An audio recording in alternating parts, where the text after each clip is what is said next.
Hello foodies, welcome to Saran Suman food blog. జల్లెడ పాయసం ఎలా తయారు చేయాలో చూద్దాం. పాయసం నేమే డిఫరెంట్గా ఉంది కదండి. టేస్ట్ చాలా బాగుంటుందండి. దోసపప్పుతోటి ఈ పాయసం చేస్తారు. ఈ దోసపప్పు అనేది అన్ని సూపర్ మార్కెట్స్లో దొరుకుతుంది.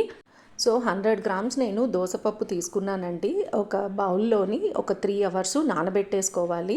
సో బాగా నానిపోయిన తర్వాత ఒక మిక్సీ జార్లోకి పప్పు వేసేసుకొని కొంచెం మాత్రమే పాలు యాడ్ చేసుకొని మెత్తగా పేస్ట్ రెడీ చేసుకోండి.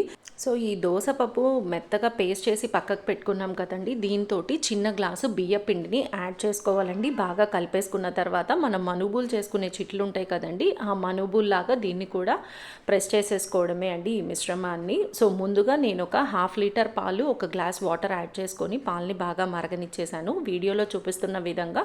సో ఇలాగా మురుకుల్లాగా కొద్దిగా ప్రెస్ చేసేసుకొని ఒక్కసారి కలబెట్టేసుకోవాలండి. తర్వాత ఒక 10 మినిట్స్ బాగా మరిగిన తర్వాత ఒక చిన్న గ్లాసు చక్కెర మాత్రం యాడ్ చేసుకోండి. అంతే అండి. ఒక 15 మినిట్స్ బాగా సిమ్లో పెట్టి బాగా ఉడికింది అనుకోండి, టేస్టీ జల్లెడ పాయసం రెడీ అయిపోతుందండి. ఈ పాయసం అంటే నాకు చాలా ఇష్టం అండి. ప్రతి సంవత్సరం మా మమ్మీ వాళ్ళ ఇంట్లో వినాయక చవితికి ఈ పాయసం ఖచ్చితంగా చేస్తారండి. సో ఎప్పుడెప్పుడు వినాయక చవితి వస్తుందా, ఈ పాయసం ఎప్పుడెప్పుడు తిందామా అని నేను వెయిట్ చేస్తూ ఉంటాను. అంతేనండి, ఒక 15 మినిట్స్ తర్వాత పాయసాన్ని బౌల్లోకి షిఫ్ట్ చేసేసుకొని వేడిగా తిన్నారనుకోండి, చాలా బాగుంటుంది. ఈ వీడియో మీ అందరికీ నచ్చినట్టయితే please like, share and comment.